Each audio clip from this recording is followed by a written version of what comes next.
首届美国太平洋岛国峰会周四结束，美国总统拜登在会上公布美国首份太平洋岛国伙伴关系战略，并宣布向该地区增加8.1亿美元投资。对此，中国外交部强调，中方对于有意愿的国家加强同岛国的正常交往合作持开放态度。同时，我们认为太平洋岛国不应该成为大国博弈的棋子，更不应该把阵营对抗复制到太平洋岛国。首届美国与太平洋岛国峰会周三、周四一连2天在美国首都华盛顿举行。东道主美国总统拜登邀请与会国家代表出席在白宫的晚宴。此次太平洋岛国有14个国家参加，美国总统国家安全事务助理、国务卿、商务部长、海岸警卫队司令等官员出席。拜登在峰会上表明，美方希望与太平洋国家加强合作。Today,Security in the Pacific and for the Pacific Islanders remains as critical as ever to us, and I hope to you as well, to secure the security of America, quite frankly, and the world depends on your security and the security of the Pacific Islands, and I really mean that. 美方拿出的不仅有阵仗，还有美元。拜登在会上宣布向该地区增加8.1亿美元投资，以加强在气候变化、海洋经济等领域合作。美方还公布了首份太平洋岛国伙伴关系战略。这份战略提出，美方需要大幅增加在该地区的整体外交存在和接触，包括新建大使馆、新增美国各政府机构的派驻人员，加强美国海岸警卫队及国防部门与相关国家的接触。我觉得整体成效可以用一个概括啊，就是雷声大雨点小啊。承诺多，实质少。我觉得这个一方面确实是做足了声势，但是另一方面，我们看到这个会议通过的这个实质的这个内容啊，实质的这个对岛国的这种援助啊，实际上是非常的有限。外交部发言人毛宁周五表示，注意到美国强调要致力于加强在这个地区的存在。他强调，中方对于有意愿的国家加强同岛国的正常交往合作持开放态度。同时，我们认为太平洋岛国不应该成为大国博弈的棋子。我们希望美方能够真心实意地为太平洋岛国应对气候变化、实现发展振兴提供支持，而不是以合作为名搞地缘政治博弈，更不应该把阵营对抗复制到太平洋岛国。与会各方还发表美国与太平洋地区伙伴关系宣言。早前曾表态不会签署宣言的所罗门群岛，尽管最终支持发表，不过各方争议议题并未解决。在峰会召开前夕，峰会2个参与国马绍尔群岛共和国和所罗门群岛公开抵制峰会声明。二战结束后，美国曾将南太地区当作核试验场，在马绍尔群岛进行了67次核爆，从美国运来的核废料直接埋在南太岛国，导致相关国家民众的白血病、癌症发病率很高。本月早些时候，马绍尔群岛暂停了与美方就延长2国战略伙伴关系的谈判。该国抗议说，美国未能解决其在该地区进行核试验所造成的经济、环境和健康问题。而所罗门群岛峰会前也表态不会签署计划发表的联合声明，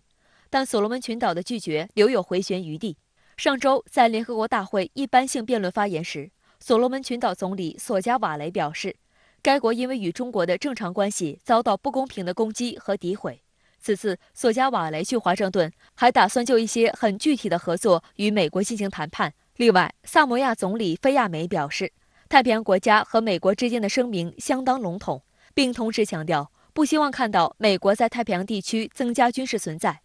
帕劳总统惠普斯则在采访中称，他希望与拜登的会面不仅仅是在白宫拍照的机会。我们说这个最后，美国和这个与会的一些这个太平洋岛国还是通过了一个这个联合声明啊。我觉得这个背后啊，实际上是我们体现了这个美国对这个太平洋岛国的这种外交胁迫。其实恰恰是通过这种外交胁迫的手段啊，这个美国达到了它的自身的这种地缘战略的目的啊。另一方面实际上太平洋岛国对此心知肚明。而此次峰会，美国虽然极力想表现出对太平洋岛国地区的关注，但却难以满足所有太平洋岛国的要求。大多数太平洋岛国已经独立了40多年，尽管拥有自治权，但其人均 GDP 仍不到5000美元。这些国家缺乏基本的基础设施，由于气候变化，他们开发的任何东西都受到海平面上升的威胁。过去10年间，美国向该地区提供了15亿美元援助，但主要用于意识形态的民主援助，而不是利于民生的投资。美国和平机构分析称，太平洋岛国领导人希望美国做出始终如一的承诺，而不是出于地缘政治竞争的角度争取地区支持。对于这些国家来说，气候变化对太平洋岛国的生计、安全和保障，乃至低洼环礁国家的生存构成了威胁，是其首要的安全问题。还有分析认为，对于太平洋岛国而言，最核心的诉求是地区稳定与繁荣。他们希望美国能接受其蓝色太平洋2050战略，应对气候变化，推动该地区可持续发展。此次峰会上，尽管华盛顿宣称要对气候危机等采取紧急行动，但美国自己就是气候变化问题上公认的差等生，岛国人民心里有一个大大的问号。我觉得很难对太平洋岛国的这种发展带来实质的这种帮助，因为我们仔细的看这个8.1亿美元中间的最大头就是6亿美元，实际上是这个南太平洋金枪鱼协定的这种实施，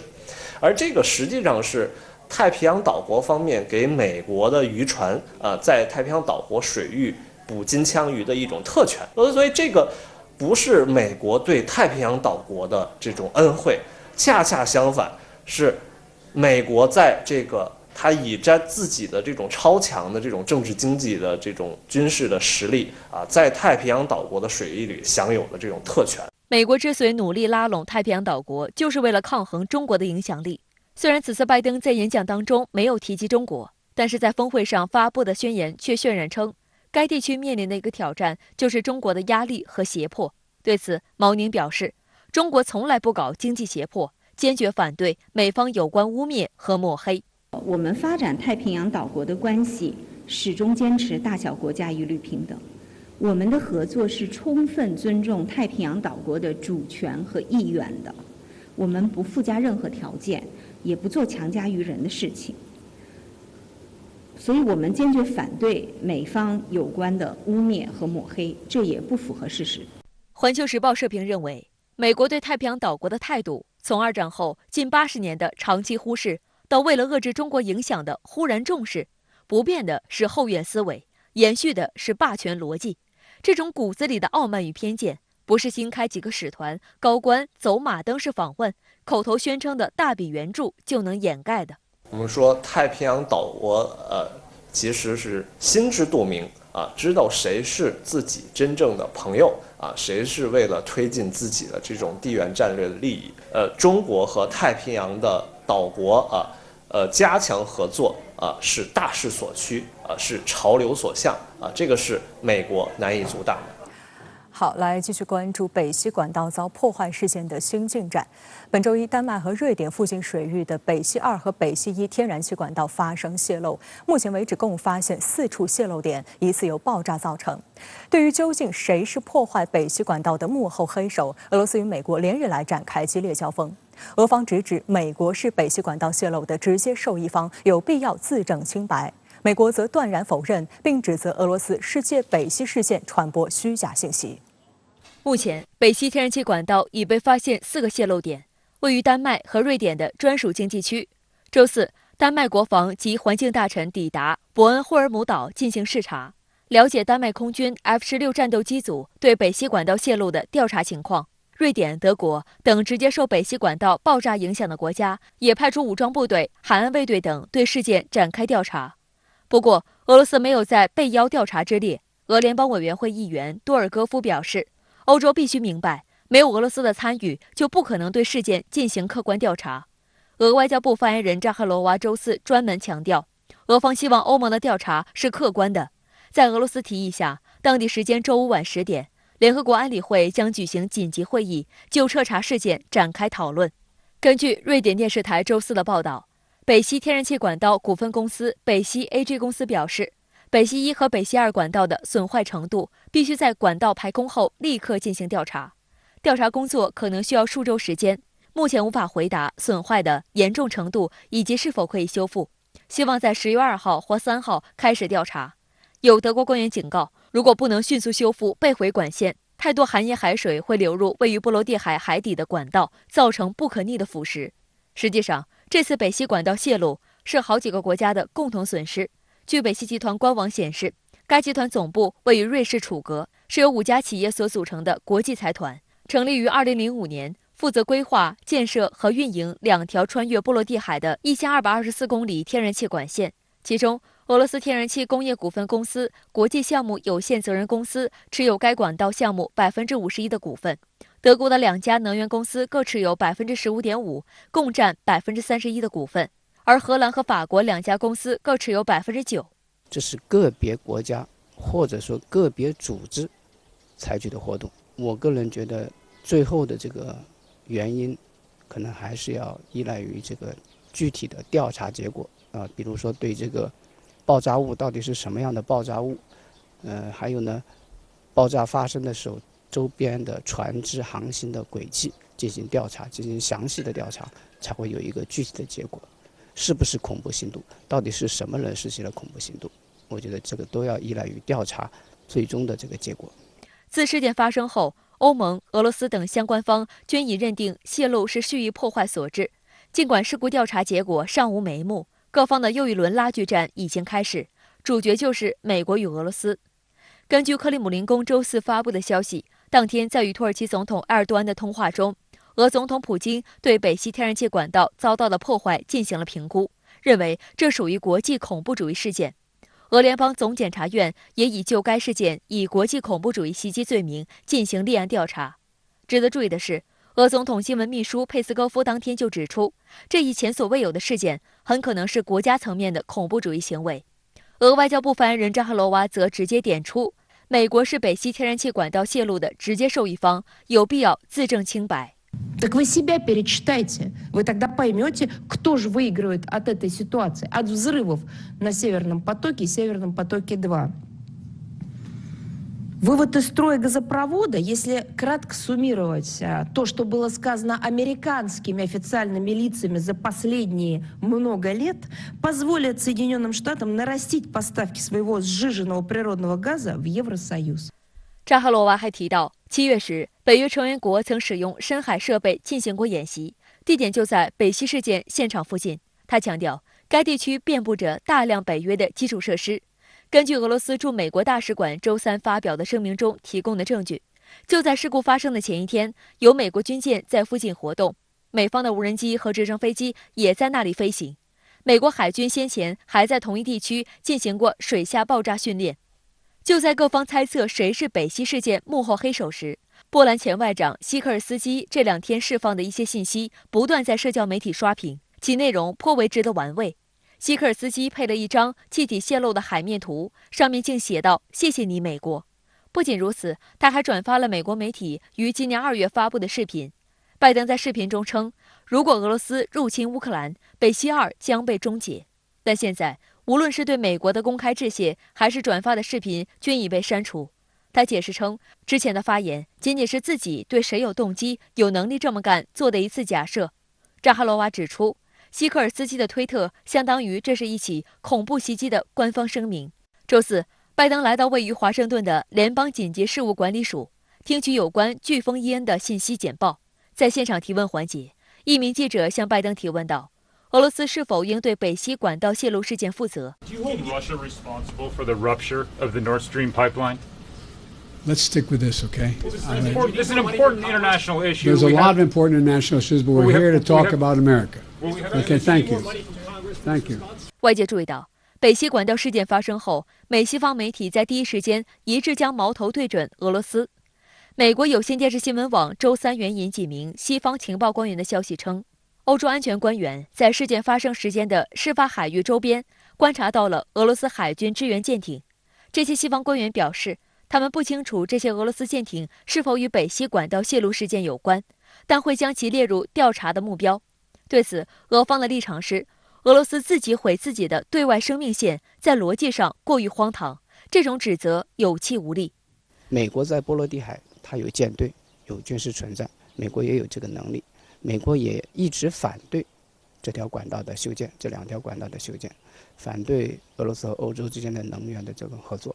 那么俄罗斯在波罗的海也有很强大的海军力量，英国、波兰这样一些国家，波罗的海沿岸的国家都有这个能力，也有这个意愿采取这样的破坏性的行动。值得注意的是，北约周4表示，俄罗斯与欧洲之间北溪管道发生的一系列泄漏事件是蓄意破坏行为的结果，对成员国基础设施的袭击将得到北约的一致和坚定的回应。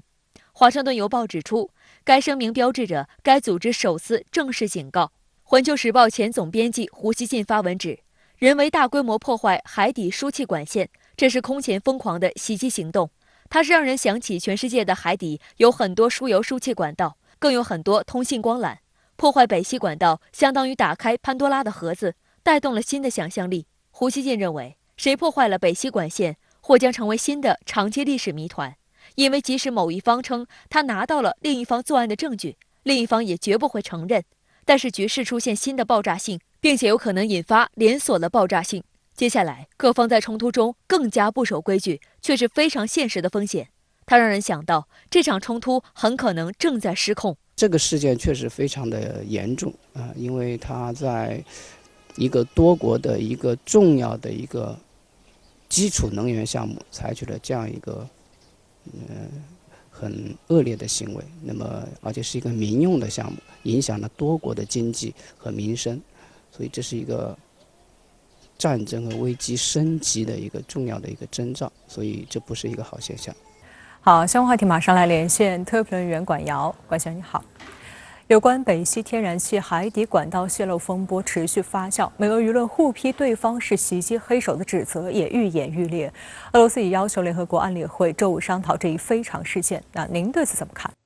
好的，主持人，目前呢，我们还没有看到有关安理会对北溪管道事件进行商讨的确切消息，而且呢，现在相关方展开的调查呢，尚处在初始阶段，尤其呢，对海底管道泄漏现场的实地勘查尚没有展开。那么在至今并没有调查突破，而且缺少实锤证据的前提下，即使安理会展开会商，那么恐怕也难以得出实质性的结论。那么更何况北京时间周五晚间还有最新的突发事态，俄罗斯在克里姆林宫举行正式签约仪式，确认兼并俄罗斯在乌克兰实控的4个州。那么这无疑是俄乌冲突进入第8个月的又一个重大事态。如果安理会此时会商，势必呢会引发成员之间激烈而且更加紧迫的博弈与争论。但是呢，这并不意味着北溪天然气管道泄漏事态的严重性被低估。我个人甚至认为，那么较之领土兼并，北溪管道事件它的冲击和危害反倒辐射波及面更广，受影响的人群更多，甚至对整个国际社会都在特别敲响警钟。德国国会的防务委员会主席叫玛丽·齐默曼，他甚至直斥这是 classic hybrid warfare， 是所谓的经典混合战，那么是俄乌战事在能源领域的延伸与放大。那么放到欧盟9月最新的通胀数据达到创纪录的10%的这个大背景之下，那么整个欧元区的痛感可以说变得更加强烈，甚至呢，欧洲第一大经济体德国那更是关乎到能源安全乃至整个产业安全的一个生死考验。已经有产业人士在悲观预言，伴随能源危机导致的电力价格的飙升，制造业的外移，那么整个欧洲的工业基础现在都在被摇撼，欧洲工业将会遭遇长期而且是不可逆的损失。那么这些都可以理解为经典混合战的战争代价，而这个代价它是所有人，尤其是欧洲大陆来共同承受的。西班牙能源大臣指责北溪管道事件是俄方刻意挑衅的结果，美媒更指责俄方在打响所谓全面能源战。那您对此怎么分析？西班牙能源大臣他的刻意挑衅说，与其说是实锤的指控，倒不如说是这位女大臣面对油气价格飞涨的一种情绪宣泄。俄罗斯总统发言人佩斯科夫就特别回呛说，指责俄罗斯幕后实习自家油气管的这个说法愚蠢至极。美国媒体指责俄罗斯以所谓自残放大招的方式来撬动能源杠杆，但是既然它是杠杆，不是应该时时攥在手中才称其为杠杆吗？为何要一炸了之呢？而且是代价如此之高的一炸了之。目前已知北溪管道累计发生了4处大规模的泄漏，管道内的残留天然气也已经快要泄漏殆尽了。那么随着海水的漫灌，工程专家的悲观预测是北溪1号可能会报废，那么北溪2号有望修复重启。当然了，此前美国的强力干涉加上后来俄乌冲突的爆发，2号它就从来没有使用过。那么北溪1号管道其实是2条并行的海底输气管。那么在俄乌冲突爆发前的10年呢，俄罗斯对欧洲的油气出口每年可以挣到1200亿美元，那这其中的大头是由北溪1号管道挣来的。那么俄方果真愿意如此自残，账是这么算的吗？芬兰总统尼尼斯托昨天接受《赫尔辛基日报》采访时就说，油气管道事件呢，至今迷雾重重，短时间之内很难做出全面评估。但是呢，他随后提了个问题 ：Does anybody benefit？ 有人会从中受益吗？那么这当然值得追问。你很难评估俄罗斯会从管道遇袭事件中真正受益，但是呢，闭着眼都能猜到，最大的受益方当然是美国。之前美国一传卖往欧洲的液化天然气可以净挣1亿多美元，现在呢，当然会挣得更多。顺着芬兰总统的思路，那么在谁干的这个核心追问之外，其实还应该追问谁能干，谁敢干。50米的水下，在北约密布探测装置的水深监测区内，有能力以无人潜航器或者是其他爆炸装置搞袭击的，放眼全世界，单手都可以数得过来。《纽约时报》昨天的标题用了一个问号 ，Was it Russia？ 是俄罗斯干的吗？但是呢，到了美国《时代周刊》那里，问号在标题中直接就被拉直了 ，Russia blows up gas pipelines， 俄罗斯自炸输气管。美刊就说这是俄方在全面宣战他业已输掉的能源战。但是呢，在我看来，这更像是美国媒体在集体打响对俄罗斯的舆论战。那么北溪管道事件对外部世界又带来了哪些警示呢？这是值得探究的一个紧迫追问，也关系到我们每个人的切身利益。那么，如果所谓的经典混合战是以这样一种残酷逻辑、厚黑手段上演的话，那么当然就有理由追问：这一次是海底输气管道遭到破坏，那么下一次一旦战事打响，海底光缆会不会也遭殃呢？那可是关乎网络安全与通信安全的命门啊！水下的危险一幕有没有可能也会在空中乃至太空上演呢？不管北溪油气管道非常泄漏事件它的最终调查真相如何，或者呢它再度沦为又一个被各方相互攻坚、各执一词的罗生门事件，但是呢，无可否认的是，此一事态被公认是俄乌冲突的危险外溢，是所谓常规战事的不正常的延伸。我们恰恰也在俄乌冲突前线看到，过去8个月来，针对乌克兰境内大型基建，尤其是核电站等等高危敏感基建的攻击事件，可以说是层出不穷。所有这一切都反复敲响了基建安全的警钟。应对非常事态，锻造安全能力，这是大国捍卫自身安全利益的能力必备。那么就此而言，中国外交部前段时间持续回应美国 NSA， 也就是网安局下属机构对中国大学以及机构的网络攻击，全面揭露其攻击手段。那么正面警示意义可以说再怎么强调也不为过。好，谢谢广耀先生在线和我们分享您的观点，谢谢。继续来关注俄乌局势。俄总统普京周四就局部动员相关问题召开联邦安全会议。普京表示，部分动员的指令已经全部下达，并制定了相应细则。在顿巴斯地区的战事中，巴赫穆特和红利曼分别是俄乌双方攻防的重点城镇。值得注意的是，美西方对于俄乌冲突的介入似乎越来越深。据美媒周四报道，美国欧洲司令部正计划在德国威斯巴登组建一个新的司令部，以负责协调西方国家向乌克兰提供的武器和培训工作。俄国防部发言人科纳申科夫周四通报称，过去一天，俄军打击了乌军多个指挥所、炮兵阵地以及军事装备集中区。俄空天军战机在顿涅茨克消灭近80名位于外国雇佣兵阵地上的武装分子，在对库皮扬斯克的火力打击中消灭近70名乌军。此外，俄军在第聂伯罗彼得罗夫斯克打击了乌军海马斯多管火箭炮系统，在扎波罗热摧毁美国供应的 M777 榴弹炮，摧毁尼古拉耶夫一套乌军 S-300 防空导弹系统。另外，俄军还在多地打击乌军共9座武器弹药库，分别击落一架乌军米格29战机和苏24战机。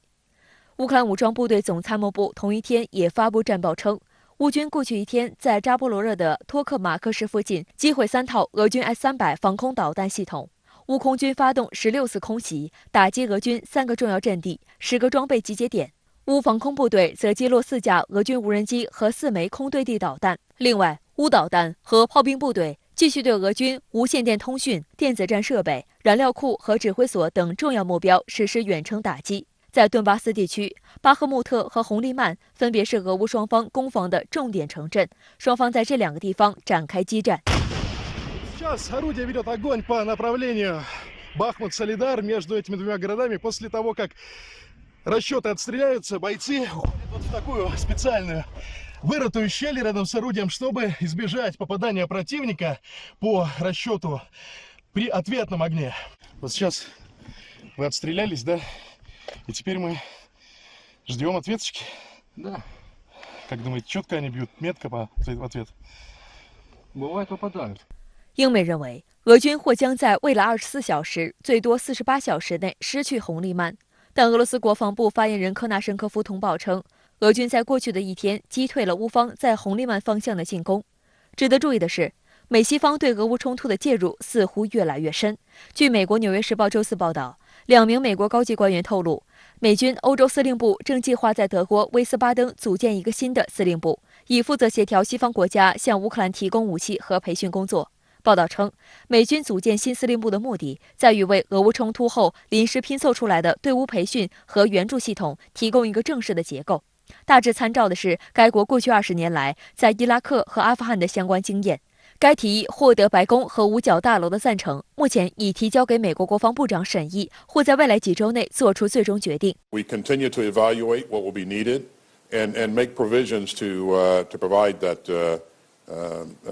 security assistance. And so that will be ongoing. And in terms of how long the conflict could last, don't want to speculate on that either. What I will tell you is that we will continue to support Ukraine, as you've heard our president say.For as long as it takes. 据美国官员介绍，新司令部将位于德国威斯巴登，由美国欧洲司令部司令卡沃利领导。威斯巴登是美国陆军在欧洲的总部，也是乌克兰士兵接受美军训练的地方。迄今为止，约有2000名乌士兵在威斯巴登接受了美国导弹系统和无人机的培训。新司令部还将在军队内部创建一个更正式的结构，约有300人负责管理西方国家的援乌军事装备。不过，美国在讨论这一计划时表现得很谨慎。美国官员们用词小心，声称这不是对当前组织和管理运输体系的重大改变，试图避免让俄方有理由指责美国成为冲突当事方。自2月俄乌冲突爆发后，美国就站在援乌反俄的第一线，源源不断地向乌克兰提供各种武器装备。周3，美国国防部宣布向乌克兰提供价值11亿美元的新一批军事援助和物资，包括海马斯多管火箭炮系统及配套弹药、无人机反制系统、雷达和装甲车辆。而周4，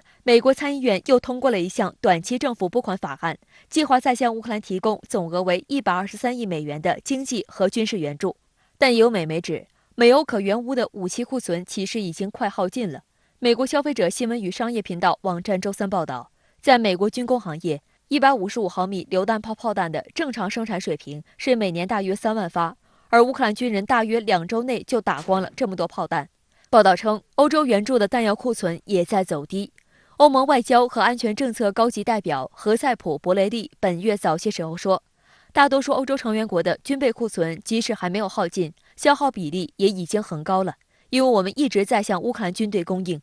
值得注意的是，尽管德国总理舒尔茨周4在与乌克兰总统泽连斯基通话时承诺，德国不会停止向乌克兰提供相关支持，这也包括武器供应，但在此前一天的德国联邦议院投票中，以179名议员支持、476人反对、1人弃权的结果，拒绝了基民盟及社盟议会党团提出的内容为通过德方军援为乌克兰武装力量做出坚定贡献的提案。经过7个月的这个激烈的战斗，欧盟国家，特别是中东欧的一些小国，还有北欧的一些国家，甚至包括德国这样一些国家，它的一些武器库存已经接近了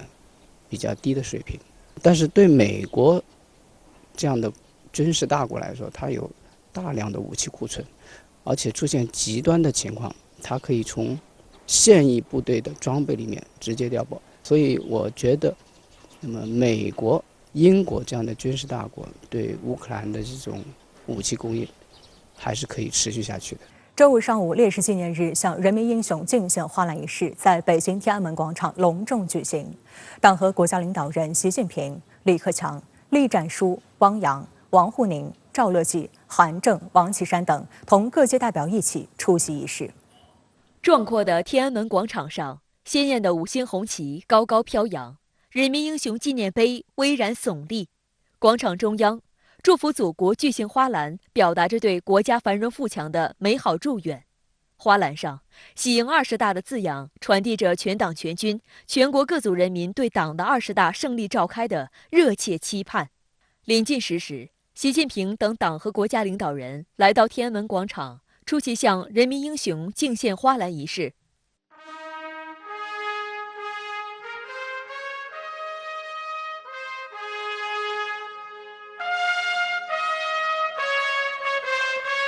中国人民解放军军乐团小号手吹响深沉悠远的烈士纪念日号角。礼兵就位。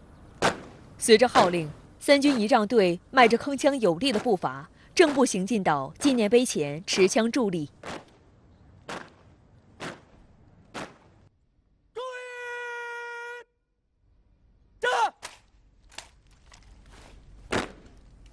10时整，向人民英雄敬献花篮仪式开始。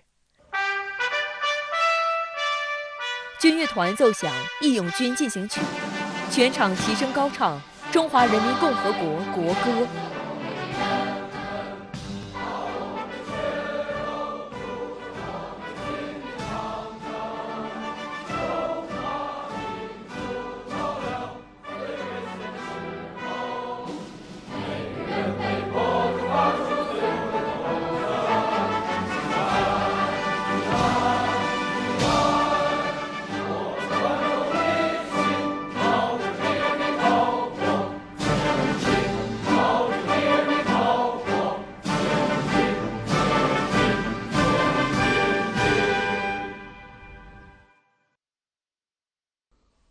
国歌唱毕，全场肃立，向为中国人民解放事业和共和国建设事业英勇献身的烈士默哀。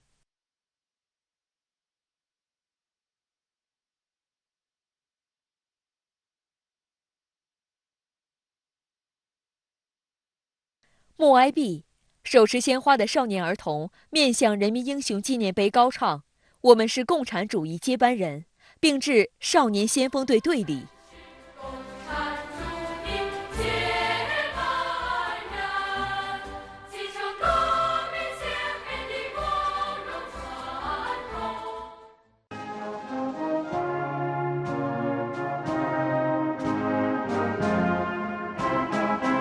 军乐团奏响深情的献花曲，18名礼兵稳稳抬起花篮，缓步走向人民英雄纪念碑，将花篮摆放在纪念碑基座上。习近平等党和国家领导人登上纪念碑基座，在花篮前驻足凝视，鲜艳挺拔的红掌，芬芳吐蕊的百合，轻盈绽放的文心兰，寄托着对人民英雄的深切缅怀和崇高敬意。习近平迈步上前，仔细整理花篮缎带。随后，习近平等党和国家领导人缓步绕行，瞻仰人民英雄纪念碑。今天是我国的第9个烈士纪念日。2014年8月31号，全国人大常委会决定将9月30号设立为烈士纪念日。从2014年起，每年9月30号，党和国家领导人都同各界代表一起，在天安门广场向人民英雄敬献花篮。那么，人民英雄纪念碑是怎么来的？在这个特殊的日子里，缅怀先烈，砥砺前行，对中国人又意味着什么？1949年9月30号，中华人民共和国开国大典前一天，中国人民政治协商会议通过了在天安门广场建立人民英雄纪念碑的决议。当天傍晚，毛泽东携全体政协委员参加纪念碑奠基典礼。83岁的北京市民陈光明回忆，1949年9月23号上午，全国政协工作人员突然找上门来，邀请父亲陈志敬制作奠基碑。我的父亲和我的伯父，他们兄弟2个人，为了完成这个任务，日夜加班，家人呢一起上手。经过了6天6夜的时间，他们把这个任务胜利地完成了。从党和国家领导人到当时中国最顶尖的建筑师、艺术家、文史专家、民间艺人、建筑工人，广泛发表意见，反复酝酿、修改、建造方案。母亲讲，在参与纪念碑放大工作的时候，她每天晚上躺在床上，在肚皮上还在比划着这几个字。从1952年8月1号正式开始动工兴建，1958年4月22号落成。纪念碑上一幅幅浮雕，浓缩着100多年来惊天动地的中国革命历史。人民英雄纪念碑是中华民族摆脱苦难，从半殖民地半封建社会走向革命胜利伟大历程的见证。英雄是从人民中产生的先锋，也是从人民的队伍当中脱颖而出的。今天啊，激励英雄，呼唤英雄，就是激发新时代不断涌现出的新的英雄，而这些英雄将激励全体中华儿女不断迈向辉煌的未来。我们要知道，中华人民共和国的诞生，是因为有很多为解放全中国、推翻3座大山、流血牺牲的英雄先烈，是他们的无私奉献、前赴后继，才有了我们今天的新中国，才有了今天的和平的环境和祖国的发展，才有了我们安居乐业。所以在我们庆祝国庆之前，在我们全民可以说呢，共同迎接这样一个伟大的纪念日之前，我们第一个应该想到继承先烈的遗志，以先烈为楷模，这样呢，我们才能一代一代把我们的祖国呢建设得更好。2018年4月27号，13届全国人大常委会第2次会议通过了《中华人民共和国英雄烈士保护法》，其中规定，矗立在首都北京天安门广场的人民英雄纪念碑，是近代以来中国人民和中华民族争取民族独立解放、人民自由幸福和国家繁荣富强精神的象征，是国家和人民纪念、缅怀英雄烈士的永久性纪念设施。2021年7月1号，庆祝中国共产党成立100周年大会上，国旗护卫队从人民英雄纪念碑出发，缓缓走向国旗杆。他们身后是人民英雄纪念碑上100万雄师过大江的巨幅浮雕，人民的小木船划出了渡江战役的伟大胜利。党的18大以来，习近平总书记多次讲述英雄感人故事，表达对英雄的崇敬之情，号召全党全国崇尚英雄、捍卫英雄、学习英雄、关爱英雄。近年来，我国不断建立健全功勋荣誉表彰制度，由退役军人事务部负责烈士表彰及保护等相关事宜。今年9月16号上午，第9批在韩中国人民志愿军烈士遗骸由中国人民解放军空军专机护送，从韩国接回辽宁沈阳，运20接营，歼20护航。祖国和人民用最隆重的方式接88位志愿军烈士英灵回家。据不完全统计，近代以来为中国革命和建设事业献出宝贵生命的烈士约有2000万，有名有姓的烈士只有196万，更多的是不为人知的无名英雄。第9批在韩志愿军烈士遗骸迎回后，我们将尽快提取烈士遗骸 DNA 信息，充实在韩志愿军烈士遗骸 DNA 数据库。通过对烈士遗骸搜寻发掘工作中发现的烈士遗物，如印章或其他标注个人身份信息的物品，进行辨认分析和研究。对于英烈的保护、褒扬工作正在形成一个完整的制度体系。2020年6月，18岁的戍边战士陈祥荣在边防斗争中英勇牺牲，清澈的爱只为中国。无数国人深深记住了陈祥荣的这句战斗口号。一同被记住的，还有毅然张开双臂挡在数倍于己的敌人面前的卫国戍边英雄团长齐发宝，以及陈红军、肖思远、王卓然、陈祥荣4位用自己的生命诠释新时代革命军人担当的边防官兵。但在陈祥荣的事迹被报道后的2021年2月，网民王某却在网上发表诋毁贬损卫国戍边英雄官兵的言论，造成恶劣社会影响。警方对王某刑事拘留，并对其上网追讨。2021年3月1号起，侮辱、诽谤或者以其他方式侵害英雄烈士名誉、荣誉的恶劣行径正式入刑，并将罪名定为侵害英雄烈士名誉、荣誉罪。进入了新时代，我们呢要全面依法治国，就是要继承呢我们党、国家、军队的优良传统的基础上，进一步使我们的这种英烈的功勋荣誉的表彰制度，使它呢系统化、制度化、法治化、常态化。这样的话呢，更加有利于实际上在各项工作当中去贯彻党中央这样一种决策的精神，在实际的操作方面更有法可依、有据可依，而且呢能形成更多人的共识，使它成为一个常态化的、不间断的、可持续的这样一种国家治理的方式。